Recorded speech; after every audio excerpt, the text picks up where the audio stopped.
ही अफसोसनाक अमल है और उसने माजी की तमाम रिकॉर्ड्स जो हैं वो तोड़ दिए हैं। जब भी पाकिस्तान में कुछ इम्पोर्टेंट होने वाला होता है, जब भी पाकिस्तान के लिए कोई अहम होते हैं, जैसे कि आपको पता था कि एक मुल्क के सदर अपने पूरे एक वफ्द के साथ पाकिस्तान आए हुए थे।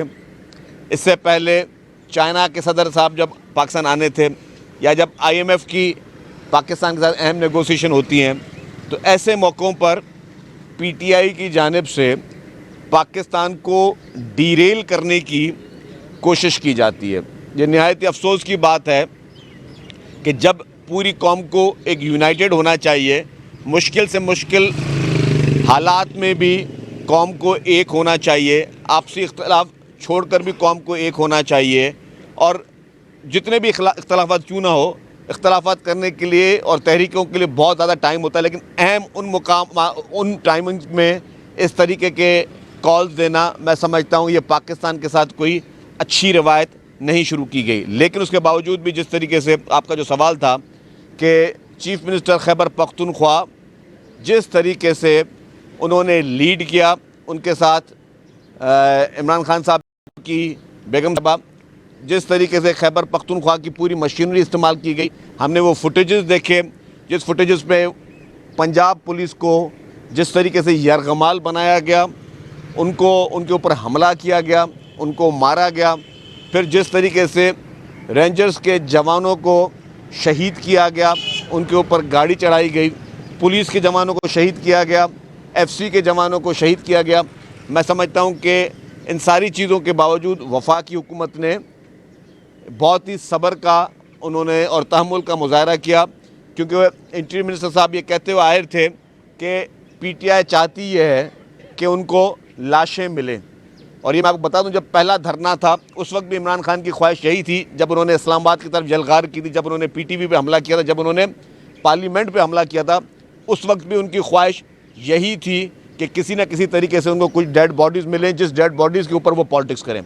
तो ये भी वफाकी हुकूमत ने, मैं ख़ास तौर पर कहूँगा कि इंटीरियर मिनिस्टर साहब ने खुसूसी तौर पर बहुत मुतरक नज़र आए, और उन्होंने जिस स्ट्रेटजी के साथ जो PTI की वो ख्वाहिश पूरी होने नहीं दी, जो उनको डेड बॉडीज़ चाहिए थी, ये काबिल तहसीन उनकी स्ट्रेटजी थी। लेकिन सारी चीज़ों के बावजूद, जिसको इमरान खान साहब कहते थे कि मेरी बेगम साहबा गैर सियासी हैं, वो नहायत ही सियासी निकली। वो मैं ख्याल समझता हूँ कि इमरान खान साहब से भी दो हाथ आगे निकली।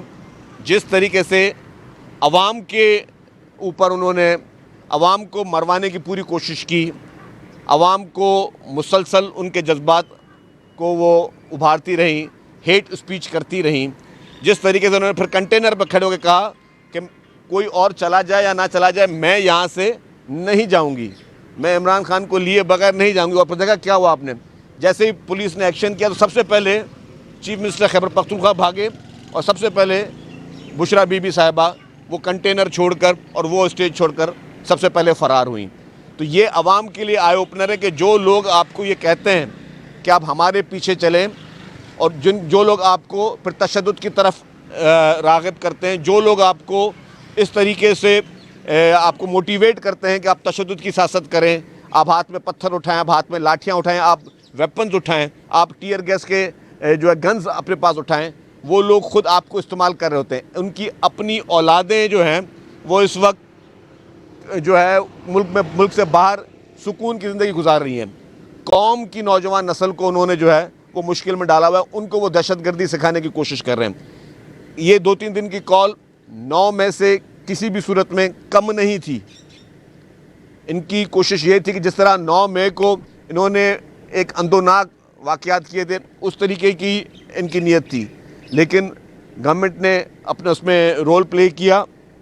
तो मैं ये समझता हूँ कि ये सब के लिए आई ओपनर है, और ख़ास तौर पर ये बुशरा बीबी साहिबा जिस तरह आई हैं, वैसे तो हर खातून का हम एहतराम करते हैं, लेकिन उनका ये रोल बहुत नेगेटिव रहा है, उन्होंने नेगेटिव पॉलिटिक्स की है, और वो इमरान खान साहब से भी मैं समझता हूँ कि दो हाथ आगे निकली हैं इस पूरे एपिसोड में। अच्छा शर्जील साहब, ये बताइएगा, आप एक जमहूरी सियासी जमात से आपका ताल्लुक़ है, जो इंटीरियर मिनिस्टर ने एक ऑर्डर किया था कि डी चौक पे पहुंचने वाले जितने भी यहाँ पर एहतजाज करने वाले हैं उन्हें स्टेट फायर किया जाए, गोलियां मारी जाए, तो इस बयान को आप किस तरीके से लेते हैं? क्योंकि अगर जमहूरी रिवायत को देखा जाए तो एहतजाज सबका ही हक है, तमाम ही जमहूरी पार्टियाँ कहती हैं, तो इस एहतजाज को मुख्तलिफ क्यों देखा जा रहा है? देखिए जी, आपकी बात सही है कि एहतजाज सबका हक है, बिल्कुल एहतजाज सबका हक है, कोई मना नहीं करता। लेकिन आपने किस एहतजाज में देखे हैं कि लोग जो हैं वो मुंह पे ये मास्क पहन के आ रहे होते हैं, अपने मुजाहिरीन के हाथ में जो है टीयर गैस होते हैं, मुजाहिरीन के हाथ में वेपन्स होते हैं, मुजाहिरीन पुलिस को मारते हुए आपने वीडियोस नहीं देखी हैं? कौन से एहतजाज में जो पुलिस का स्टेट है ना, स्टेट मशीनरी है। अगर आप कौन से दुनिया के मुल्क में आप पुलिस वालों पे हमला कर सकते हैं? कौन सा मुल्क आपको अलाउ करता है कि आप पुलिस वालों पे हमला करें, आप फोर्सेस पे हमला करें, आप अपने रेंजर्स पे हमला करें? लास्ट टाइम भी उन्होंने ये किया, आप इमलाक को नुकसान पहुंचाएं, आप गाड़ियों को आग लगाएं, आप सरकारी इमलाक को आग लगाएं। ये कौन सा एहतजाज होता है? और जिन ममालिक में इस तरह का एहतजाज होता है तो फिर जो तरक्की याफ्ता ममालिक की मिसाल दे रहे होते हैं, तो कैपिटल हिल में भी लोगों को 15-15 साल और 20-20 साल की सज़ाएँ हुई। तो जिन जिन लोगों ने भी हाथ में वेपन उठाए हुए थे, जिन जिन लोगों ने भी हाथ में टीयर गैस की गन्स उठाई हुई थी, जिन जिन लोगों ने भी हाथ में डंडे पत्थर ही उठाए हुए, तो डेफिनेटली उनको कानून के हिसाब से उनको डील किया जाए। एहतजाज का मकसद ये नहीं है कि आप हुकूमत को यरगमाल बना लें। एहतजाज का मकसद ये नहीं कि आप गन पॉइंट पे स्टेट को यरगमाल बनाने की कोशिश करें। कल को इस तरीके से मुसल्लह जत्थे कहीं पर भी निकल सकते हैं, और इस तरीके के मुसल्लह जत्थे जब कहीं पर निकलेंगे तो खुदा न खास्ता तो क्या सरकार की रिट ख़त्म हो जाए? आपको जो आपके इशूज़ हैं, आपके लिए अदालतें मौजूद हैं। हम भी अदालतों को फेस कर रहे हैं ना, हम भी सालों साल अदालतों को फेस करें, आप भी अदालतों को फेस करें, आप अदालतों से रिलीफ लें। ये नहीं हो सकता कि आप अदालतों से रिलीफ लेने के बजाय आप हथियार हाथ में उठाएं, आप सरकार की रिट को चैलेंज करें और आप जो है वो हुकूमत पे यलगार करें। मैं समझता हूँ ये किसी मुआज़िब मुआशरे में नहीं होता। और यहाँ पे जिस तरीके की रिवायत नई शुरू हुई है और फिर वही भागे, वो कहाँ चले गए खैबर पख्तूनख्वा के चीफ मिनिस्टर, और कहाँ ये हुआ है कि जी इस तरीके से किसी ने रिट गवर्नमेंट की रिट को चैलेंज किया हो। मैं अब छोटा सा मिसाल देता हूँ। मोहतरम आसिफ अली जरदारी साहब को और मोहतरमा फरियाल तालपुर साहिबा को जेल में डाला गया। पीपल्स पार्टी की सिंध में हुकूमत थी ना, तो कितनी दफ़ा आपने देखा कि यहाँ के चीफ मिनिस्टर और यहाँ से जो है जत्थे भरकर जो है वो वहाँ पे लेके गए उनको छुड़वाने के लिए। लॉन्ग मार्च हमने भी की, चेयरमैन बिलावल भुट्टो जरदारी साहब की सरबराही में हमने लॉन्ग मार्च की। पूरे पाकिस्तान तक मुझे बताएं कहीं एक जगह पे कोई एक गमला टूटा हो, कहीं एक पत्थर चला हो, हमारे रास्ते रोके गए। बहुत जगहों पे हमारे लिए ऑब्स्ट्रक्शंस क्रिएट की गई। पंजाब में पीटीआई की हुकूमत थी, फेडरल गवर्नमेंट में पीटीआई की हुकूमत थी। पिंडी में जब हम थे आखिरी रात, और उस रात में हमें इस्लामाबाद जाना था, हमें वहाँ पे हमारे लोगों को रोका गया, हमारे वहाँ पे डंडे चलाए गए, वहाँ पे सरकारी मशीनरी का इस्तेमाल हुआ ताकि हम इस्लामाबाद में बड़ी तादाद में ना पहुँच सके। उसके बावजूद भी जवाबी तौर पर पीपल्स पार्टी की लीडरशिप की तरफ से था कि स्टेट पे कोई हमला नहीं करना, किसी पुलिस वाले के साथ बदतमीज़ी नहीं करनी, किसी के साथ मिसबिहेव नहीं करना। ये होती है सियासी तहरीक चलाने का तरीका। और हमने कोई यहाँ से जत्थे लेके चीफ मिनिस्टर साहब या बाकी पॉलिटिकल पार्टी, यहाँ हमारे बाकी वर्कर वहाँ इस्लामाबाद नहीं पहुँचे थे। सरकारी मशीनरी, खैबर पख्तूनख्वा के चीफ मिनिस्टर का जो रोल है, आप उनके MNAs के बयान देख लें। उन्होंने कहा कि जी हाँ, हमें चीफ मिनिस्टर साहब ने पैसे दिए ट्रांसपोर्ट भरने के लिए, ट्रांसपोर्ट के लिए, मतलब उनके MNAs के बयान बता रहा हूँ। आप मोहतरमा शंदाना गुलजार साहबा का स्टेटमेंट देख लें। उन्होंने TV पे कहा है कि जी हमें पैसे दिए गए हैं कि जी आप लोगों को लेकर आए। तो वो पैसा कहाँ से? ये सरकारी पैसा था ना, सरकारी पैसा चीफ मिनिस्टर हर MNA MPA को दे रहा है कि आप गाड़ियाँ भर कर लेके आएँ। और फिर उसी तरीके से उनको जिस तरीके से स्पॉन्सर किया जा रहा था, पूरी सरकारी मशीनरी, और वो तो धड़ल्ले के साथ कहते हैं जी हाँ मेरी मर्ज़ी, मेरे सूबे की मशीनरी है, मैं पूरी मशीनरी लेके जाऊँ, मैं सरकारी वेपन यूज़ हो रहे हैं, सरकारी पूरी मशीनरी इस्तेमाल हो रही है। ये मैं समझता हूँ कि ये नहायत ही अफसोसनाक वाक़या, और पाकिस्तान की हिस्ट्री में ये सारे रोल जो हैं वो आपको एक ब्लैक काली डिक्शनरी में लिखे जाएंगे, काले हुर्फों में लिखे जाएंगे कि जिस तरीके के KP के हुकूमत का रोल रहा है और उनकी जो है बुशरा बीबी का रोल रहा है। बताइएगा, इस वक्त आप बता रहे हैं वज़ीर आला KP के हवाले से, तो गवर्नर राज लगाने की जो है वो एक सोचा जा रहा था, और उस हवाले से गवर्नर साहब ने जो है वो स्टेटमेंट तमाम दे दिए PM और तमाम लोगों को कि जनाब इस वक्त सूबे की ये सूरत हाल है, तो क्या गवर्नर राज इस सूरत हाल में लगना चाहिए? देखिए, मैं हमेशा एज ए पॉलिटिकल वर्कर आखिरी शख्स होता हूँगा अगर मैं किसी को भी गवर्नर राज की मशवरा दूँ या उसकी सपोर्ट करूँ। लेकिन जो कल गंडापुर साहब ने किया है और 2-3 दिन में उनका जो रोल रहा है, जो KPK की हुकूमत का, PTI की हुकूमत का रोल रहा है, मैं नहीं समझता कि ये लोग लायक हैं कि उनको हुकूमत करनी चाहिए। इनको कोई मॉरली लीगली राइट नहीं है कि आप सरकारी मशीनरी का एक सूबे की मशीनरी वफाक पे हमला करने जाए तो क्या एक्सपेक्ट किया जा सकता है। मैं नहीं समझता कि किसी भी कानूनी तौर पर, मैं कानून की बात कर लूँ पहले, कि हम सब कानून के शागिर्द हैं, कानूनी तौर पर, मॉरली तौर पर पीटीआई अपना ये इख्तियार खो चुकी है कि खैबर पख्तूनख्वा में उसको हुकूमत जो है वो कंटिन्यू करे। अच्छा शकील साहब, पीटीआई के वाइस चेयरमैन से लेकर तकरीबन तमाम ही बड़े जो लीडर हैं वो पीपल्स पार्टी या दीगर जमातों से गए हैं, लेकिन अब उनकी सियासत का एक अजीब सा रुख आया कि जैसे एहतजाज सब करते हैं, झड़पें भी होती हैं, लेकिन कारकुन तो वहाँ मार खा रहे होते, लीडर भाग जाते हैं। क्या ये कोई पानी तब्दील हो गया, कोई क़यादत में गुस्तगी है? देखिए जी, मैं समझता हूँ कि वो कहते हैं एक मछली पूरे तालाब को गंदा कर देती है। पीटीआई बुरी जमात नहीं थी, उसका लीडर जो है ना बुरा था, जिसने पूरी पीटीआई को ख़राब कर दिया, पहली बात।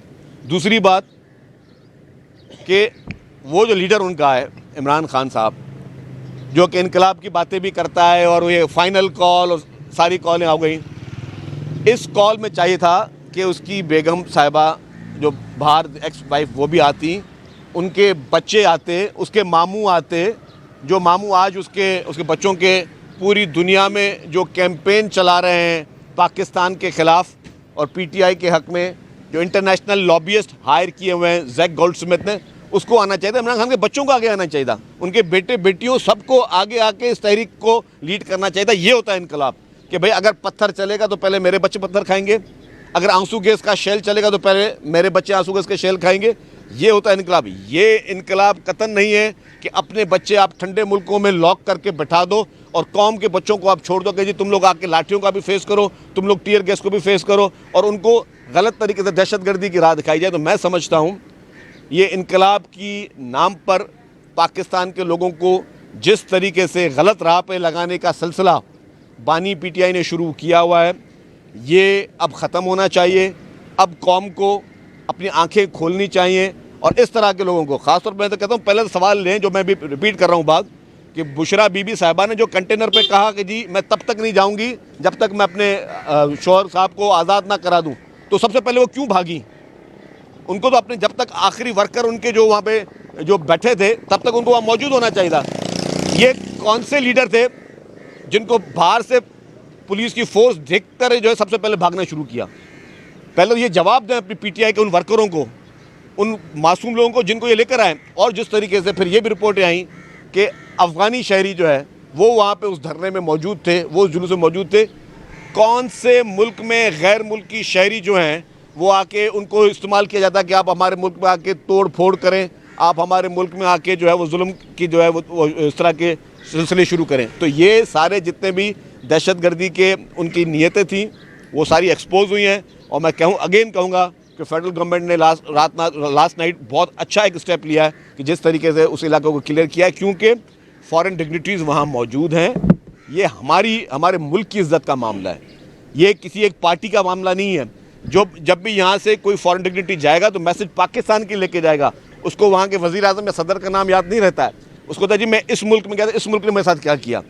अब वो डी चौक पे वहाँ बैठकर वो शेलिंग कर रहे हैं पीटीआई के लोग और वहाँ पे फॉरेन डिग्निटरीज मौजूद हो। तो ये बहुत ही उन्होंने, मैं समझता हूँ कि एक गलत रिवायत जो कि हमेशा पीटीआई और इमरान खान कंटिन्यू करते हुए आए, उसको उन्होंने कंटिन्यू किया। क्या समझते हैं कि पीटीआई को ऐसा उकसाने पर कौन लोग मुलव्वस है, या इंटरनेशनली लोग उसको सपोर्ट कर रहे हैं या पाकिस्तान में कोई ऐसी ताकत है जो उनको ऐसा? देखिए, इलेक्शन कमीशन का जजमेंट अब पढ़ ले मेरे भाई, उसमें लिखा हुआ है कि इसराइल और भारत इसको फॉरेन फंडिंग करते रहे हैं। तो जाहिर है ये किसके इंटरेस्ट में होता है और किसको चुभता है कि हमेशा अगर चाइना का प्रेसिडेंट पाकिस्तान में आना हो तो हालात ख़राब किए जाएं, अगर IMF के कुछ सिलसिले हो रहे हो तो हालात ख़राब किए जाएं, जब भी कोई इंपॉर्टेंट इवेंट पाकिस्तान में आ रहा हो, कोई इन्वेस्टमेंट आनी हो तो हालात ख़राब करें ताकि वो इन्वेस्टर सोचे यार इस मुल्क में हम क्यों जा रहे हैं। तो जाहिर है गैर मुल्की वो हाथ जो पीटीआई को सपोर्ट करते रहें, इलेक्शन में लड़ने के लिए भारत और इसराइल ने उसको फंडिंग दी है, जो कि अकाउंट नंबर्स के साथ लोगों के नाम के साथ मौजूद है। और ये मैं इल्ज़ाम नहीं लगा रहा हूँ शर्जील मेमन, मरहूम अरशद शरीफ, शहीद अरशद शरीफ आपके सहाफ़ी, उन्होंने अपने प्रोग्राम में नाम लिए कि जी इंदर दोसान और फलाना इन लोगों ने जो है इनको पैसे दिए। तो वो जो इंदर दोसान थे और जो वो जूश कंपनी थी जिन्होंने आपको फंडिंग दी है, वो ही चाहते हैं कि हर उस मौके पे कॉल दी जाए जिस मौके पे पाकिस्तान में कोई एक्टिविटी होनी हो। पर्सनल इंटरेस्ट को हमेशा आखिर में रखना चाहिए, सबसे पहले मुल्क के इंटरेस्ट को आगे रखना चाहिए। मुझे बताएं 24 नवंबर को ऐसा क्या वाक़या था कि 24 नवंबर दी गई, क्यों नहीं 30 तारीख दी गई या क्यों नहीं नेक्स्ट वीक दिया गया? क्योंकि आपको पता था कि इस मुल्क में कोई इंपॉर्टेंट इवेंट होना है और आपने उस इवेंट को हाईजैक करने की कोशिश करनी है, आपने पाकिस्तान के लिए बुरा मैसेज बाहर छोड़ना है, इसलिए आप इस तरह की कार्रवाई कर रहे हैं। थैंक यू जी, शुक्रिया।